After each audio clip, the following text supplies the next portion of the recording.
Pencalonan Anies Baswedan sebagai Capres 2024 sejak awal sudah banyak disorot. Bahkan keikutsertaan Anies dalam Pilpres 2024 dikhawatirkan oleh barisan rezim dan oligarki, sehingga tercium ada agenda konspirasi jahat menyingkirkan Anies Baswedan dengan beragam cara.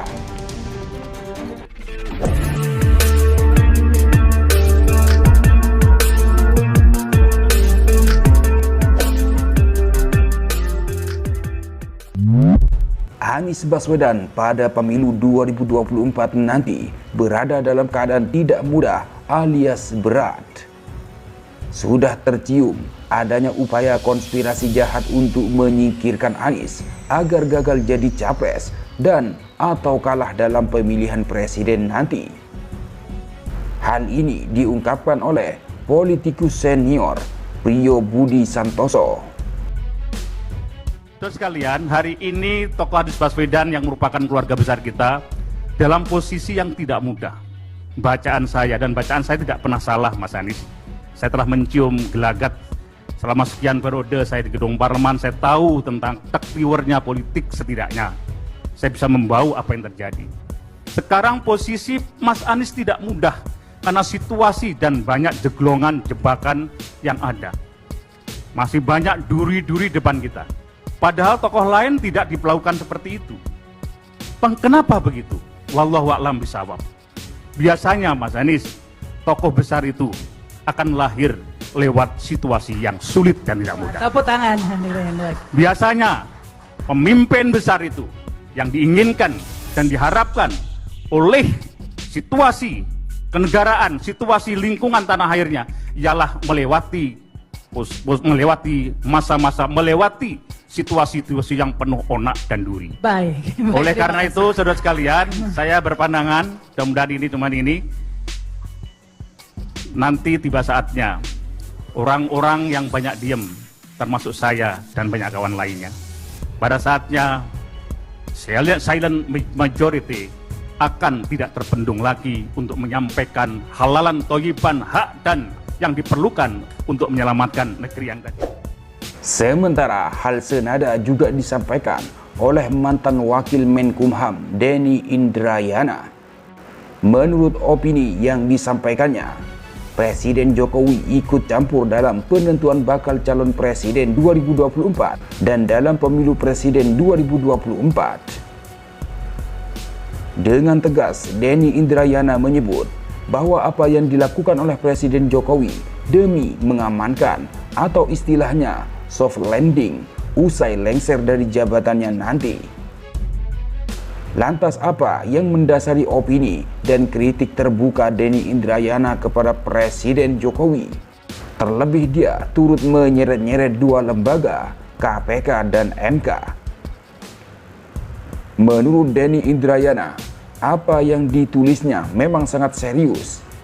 Tulisan itu bukan serta-merta analisis kosong, melainkan bersumber dari banyak kalangan lengkap dengan validasi terhadap sumber-sumber tersebut. Ya, apa yang saya tulis bukan cukup serius ya, tapi sangat serius. Tulisan itu dari hasil saya membaca situasi, bertemu dengan berbagai kalangan, mendapat informasi, memvalidasi informasi-informasi. Itu saya kemudian memutuskan untuk akhirnya terpaksa dalam tanda kutip menulis semacam pandangan yang terbuka kepada publik, kata Denny Indrayana dalam saluran YouTube Road to 2024 disitat Rabu 26 April 2023. Kata Denny Indrayana, ini bukan kali pertama dirinya menulis surat terbuka kepada Presiden Jokowi. Sebab dirinya juga kerap menulis ketika menemukan hal-hal yang menurutnya esensial dan krusial. Apalagi Denny mengaku menjadi orang yang memilih Jokowi pada tahun 2014 lalu. Denny mengatakan, tulisan terbuka soal soft landing Jokowi itu dilakukan agar bersama-sama menjaga proses pemilihan presiden 2024 tidak melenceng dan tidak keluar dari prinsip pemilihan yang free and fair. Denny Indrayana lebih jauh menjelaskan apa yang menjadi tulisannya. Menurut dia, bukan hanya 2 siasat saja yang digunakan oleh Presiden Jokowi, melainkan ada 10 siasat yang dilakukan agar soft landing yang saat lengser nanti berjalan mulus. Soft landing tersebut berkaitan dengan proyek Ibu Kota Negara atau IKN berlanjut dan tidak ada masalah ataupun kasus hukum yang menjerat Jokowi ataupun keluarganya di kemudian hari. Kata Denny, meski di panggung depan seolah mengatakan tidak terlibat, namun jika dilihat dari sudut panggung belakang, Jokowi dinilai sangat serius keterlibatannya.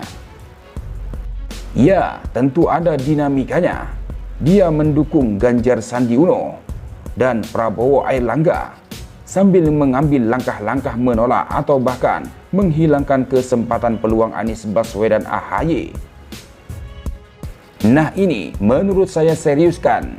Seharusnya setiap orang punya kesempatan untuk punya preferensi siapa capresnya presiden.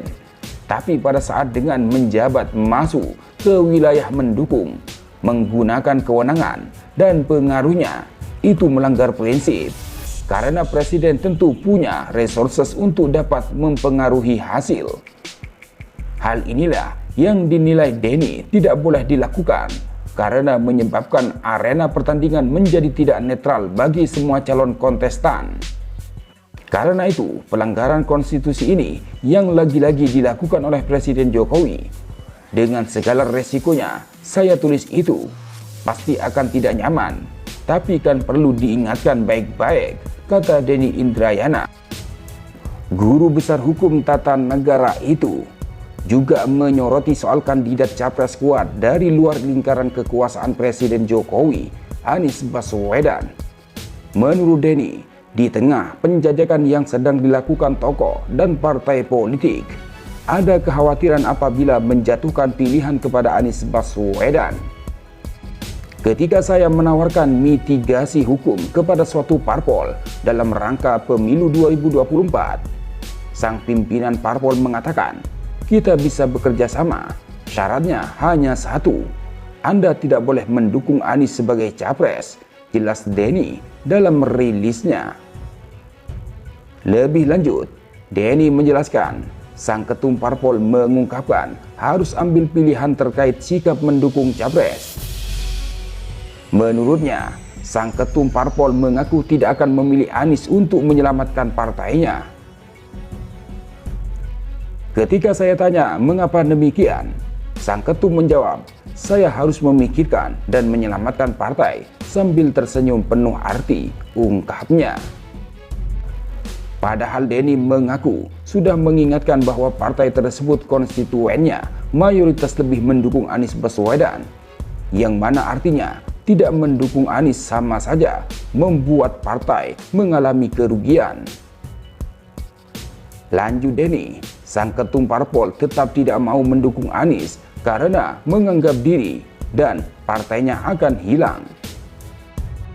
Denny mengatakan, kebetulan beberapa petinggi partai politik mempunyai borok dugaan kasus korupsi.